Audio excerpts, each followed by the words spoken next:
Assalamualaikum warahmatullahi wabarakatuh. Perkenalkan, nama saya Elsa Febriantini dengan NIM 2311232, Program Studi Manajemen Riset dan Leisure. Di sini saya akan menjelaskan mind map dan soal evaluasi bab 7 mengenai ibadah. Ibadah. Apa itu ibadah? Secara etimologi, pengertian ibadah adalah merendahkan diri atau tunduk. Kemudian, secara bahasa, ibadah berasal dari bahasa Arab, yaitu ibadah yang artinya hamba. Kemudian, apa saja fungsi ibadah? Yang pertama, sebagai amal soleh yang akan menjadi bekal manusia di akhirat kelak. Yang kedua, sebagai sarana untuk mendekatkan diri kepada Allah Subhanahu wa Ta'ala. Dan yang ketiga, sebagai wujud rasa bersyukur manusia kepada Allah Subhanahu wa Ta'ala yang telah memberikan banyak karunia-Nya. Dan yang terakhir, sebagai sarana untuk mencari ridho Allah Subhanahu wa Ta'ala. Lalu ada sifat dan ciri ibadah. Yang pertama adalah bebas dari perantara. Maksudnya, dalam beribadah kepada Allah Subhanahu wa Ta'ala, seorang muslim tidak perlu melalui perantara dan harus langsung kepada Allah Subhanahu wa Ta'ala.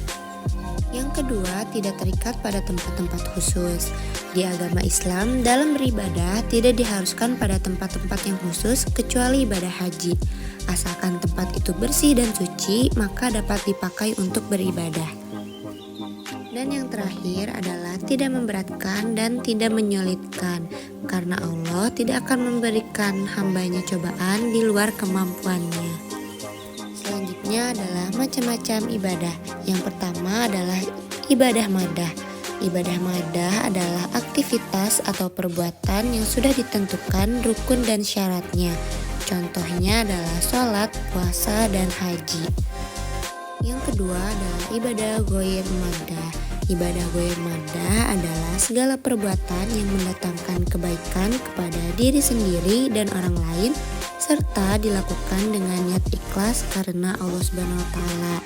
Contohnya seperti mencari nafkah, menolong sesama, dan lain-lain.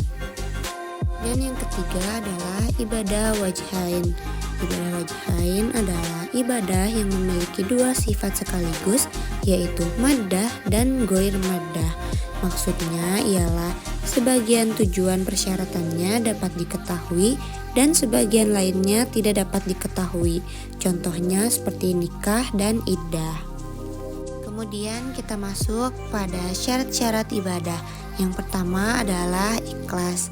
Ibadah hendaknya dilakukan secara ikhlas karena Allah semata tanpa mengharapkan imbalan atau pujian orang lain. Yang kedua adalah ittiba. Ittiba adalah ibadah dilakukan sesuai dalil dan mengikuti ajaran Rasulullah SAW. Kemudian yang terakhir adalah hikmah ibadah. Yang pertama, tidak syirik. Seorang hamba yang senantiasa beribadah menyembah kepada Allah Subhanahu wa Ta'ala, maka ia harus meninggalkan segala bentuk syirik. Ia telah mengetahui segala sifat-sifat yang dimiliki Allah lebih besar dari segala yang ada, sehingga tidak ada wujud lain yang dapat mengungguli Allah dan dapat dijadikan tempat bernaung. Yang kedua adalah memiliki ketakwaan. Ada dua hal yang melandasi manusia menjadi bertakwa, yaitu karena cinta dan karena takut. Ketakwaan yang dilandasi karena cinta timbul karena ibadah yang dilakukan manusia setelah merasakan kemurahan dan keindahan Allah Subhanahu wa Ta'ala. Sedangkan ketakwaan yang dilandasi rasa takut timbul karena manusia menjalankan ibadah dianggap sebagai suatu kewajiban, bukan sebagai kebutuhan. Lalu yang ketiga adalah terhindar dari kemaksiatan. Ibadah memiliki daya pensucian yang kuat sehingga dapat menjadi tameng dari pengaruh kemaksiatan. Yang keempat adalah berjiwa sosial. Ibadah menjadikan seorang hamba menjadi lebih peka dengan keadaan lingkungan sekitarnya karena dia mendapatkan pengalaman langsung dari ibadah yang dikerjakannya. Lalu yang kelima adalah tidak kikir. Hamba yang mencintai Allah senantiasa dawam menafkahkan hartanya di jalan Allah Subhanahu wa Ta'ala. ia menyadari bahwa miliknya adalah bukan haknya, tetapi ia hanya memanfaatkan untuk keperluannya semata-mata sebagai bekal di akhirat. Lalu yang keenam adalah merasakan keberadaan Allah. Orang yang selalu beribadah senantiasa merasakan keberadaan Allah di sisinya. Yang ketujuh, meraih martabat liqa'illah. Dengan ibadah, seorang hamba meleburkan diri dalam sifat-sifat Allah Subhanahu wa taala, menghanguskan seluruh hawa nafsunya dan lahir kembali dalam kehidupan baru yang dipenuhi ilham ilahi. Kemudian nomor 9 adalah banyak saudara. Ibadah selayaknya dikerjakan secara berjamaah karena setiap individu pasti memerlukan individu yang lain, dan ibadah yang dikerjakan secara berjamaah memiliki derajat yang lebih tinggi dari berbagai seginya, terutama terciptanya jalinan tali silaturahmi. Yang ke-10 adalah memiliki kejujuran. Hamba yang menjalankan ibadah berarti ia selalu ingat kepada Allah Subhanahu wa taala dan merasa bahwa Allah Subhanahu wa taala selalu mengawasinya sehingga tidak ada kesempatan untuk berbohong. Nomor ke-11, berhati ikhlas. Allah Subhanahu wa taala menilai amal ibadah hambanya dari apa yang diniatkan. Lakukanlah dengan ikhlas dan berkualitas dan tidak berlebihan, karena Allah Subhanahu wa taala tidak menyukai segala sesuatu yang berlebihan. Lalu poin ke-12, memiliki kedisiplinan. Ibadah harus dilakukan dengan dawam atau rutin dan teratur, juga terjaga dan dilakukan dengan khusyuk. Dan yang terakhir adalah sehat jasmani dan rohani. Hamba yang beribadah menjadikan gerakan sholat sebagai senamnya, puasa sebagai sarana diet yang sehat, membaca Al-Quran sebagai sarana terapi kesehatan mata dan jiwa. Insya Allah hamba yang tekun dalam ibadah dikaruniai kesehatan. Kemudian saya akan menjawab 4 soal evaluasi. Yang pertama adalah jelaskan secara ringkas pengertian dan hakikat dari ibadah. Yang kedua, jelaskan fungsi ibadah bagi manusia. Yang ketiga, jelaskan bentuk-bentuk peribadatan formal secara komprehensif. Dan yang terakhir, jelaskan tata cara ibadah sholat yang benar. Soal nomor 1 adalah jelaskan secara ringkas pengertian dan hakikat dari ibadah. Ibadah adalah mendekatkan diri kepada Allah Subhanahu wa taala dengan melaksanakan perintah-perintahnya dan menjauhi larangan-larangannya. Ibadah hakikatnya adalah perwujudan dari syahadat. Seseorang yang telah mengucapkan 2 kalimat syahadat, maka pembuktiannya adalah ibadah. Pada soal nomor 2, jelaskan fungsi ibadah bagi manusia. Yang pertama adalah untuk meningkatkan sifat takwa kepada Allah Subhanahu wa taala. Manusia, khususnya bagi yang melaksanakan ibadah, adalah untuk memperoleh derajat tertinggi di sisi Allah Subhanahu wa taala, yaitu derajat takwa. Yang kedua adalah untuk menghapus kesalahan di masa lalu. Dalam Al-Quran disebutkan bahwasannya kebaikan yang dilaksanakan itu dapat menghapus kesalahan di masa lalu.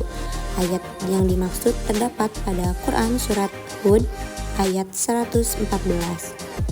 Dan yang terakhir adalah sebagai ujian. Seperti yang kita ketahui bahwa setiap saat Allah Subhanahu wa taala menguji hambanya dengan berbagai macam ujian.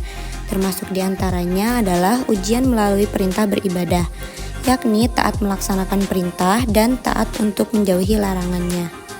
Pada soal nomor 3 evaluasi adalah jelaskan bentuk-bentuk peribadatan formal secara komprehensif.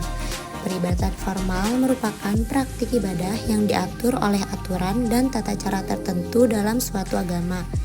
Yang pertama adalah sholat. Dalam Islam, sholat merupakan kewajiban utama yang dilakukan 5 kali sehari. Sholat memiliki ritus dan gerakan yang teratur serta doa yang diucapkan sesuai dengan waktu-waktu tertentu. Yang kedua adalah misa. Dalam agama Kristen, misa merupakan ibadah utama yang dilakukan di gereja Katolik, meliputi ritus-ritus, doa, dan pengakuan iman, serta memperingati kematian dan kebangkitan Yesus Kristus. Yang ketiga adalah puja dan upacara pemujaan. Dalam agama Hindu, puja adalah bentuk ibadah formal di mana umat Hindu menghormati dewa dan dewi atau manifestasi Tuhan melalui undangan bunga, dupa, dan makanan. Yang keempat adalah Sabat. Dalam agama Yahudi, Sabat adalah hari Sabat yang dianggap suci. Pada hari ini, umat Yahudi melakukan berbagai ibadah termasuk berdoa, membaca Taurat, dan melakukan istirahat dari pekerjaan. Yang kelima adalah pengakuan dosa dan doa pengampunan. Dalam agama Kristen, khususnya dalam gereja Katolik, pengakuan dosa adalah ibadah formal di mana umat berdoa dan mengakui dosa-dosa mereka kepada seorang imam, yang kemudian memberikan pengampunan atas dosa-dosa tersebut. Nomor 6, ritual pembersihan dan purifikasi. Dalam beberapa agama seperti Hinduisme dan agama-agama tradisional, terdapat berbagai ritual pembersihan dan pemurnian yang dilakukan untuk membersihkan diri dari dosa atau kejahatan yang mendekatkan diri kepada Tuhan. Yang ketujuh adalah pemujaan melalui nyanyian dan pujian. Banyak agama yang mengadopsi bentuk peribadatan formal yang meliputi nyanyian, pujaan, dan musik yang dipimpin oleh pemimpin ibadah dan koor. Yang terakhir adalah upacara pengorbanan. Dalam beberapa tradisi agama seperti Hinduisme, terdapat upacara pengorbanan yang dilakukan sebagai wujud penghormatan kepada Tuhan atau untuk memohon berkah dan perlindungan. Dan soal nomor terakhir yaitu jelaskan tata cara ibadah sholat yang benar. Yang pertama yaitu membaca niat dalam hati yang bersamaan dengan melakukan takbiratul ihram. Membaca takbiratul ihram yaitu Allahu Akbar. Yang ketiga, membaca surat Al-Fatihah di setiap rakaat sholat. Yang keempat, ruku dan tumaninah. Yang kelima, i'tidal setelah ruku dan tumaninah. Yang keenam, sujud 2 kali dalam 1 rakaat dan tumaninah. Yang ketujuh, duduk di antara 2 sujud disertai tumaninah. Yang kedelapan, tasyahud akhir dan duduk tasyahud. Yang kesembilan, membaca tasyahud akhir. Yang kesepuluh, membaca sholawat Nabi setelah mengucapkan tasyahud akhir. Dan yang terakhir adalah salam. Sekian video dari saya, mohon maaf bila ada kesalahan. Wassalamualaikum warahmatullahi wabarakatuh.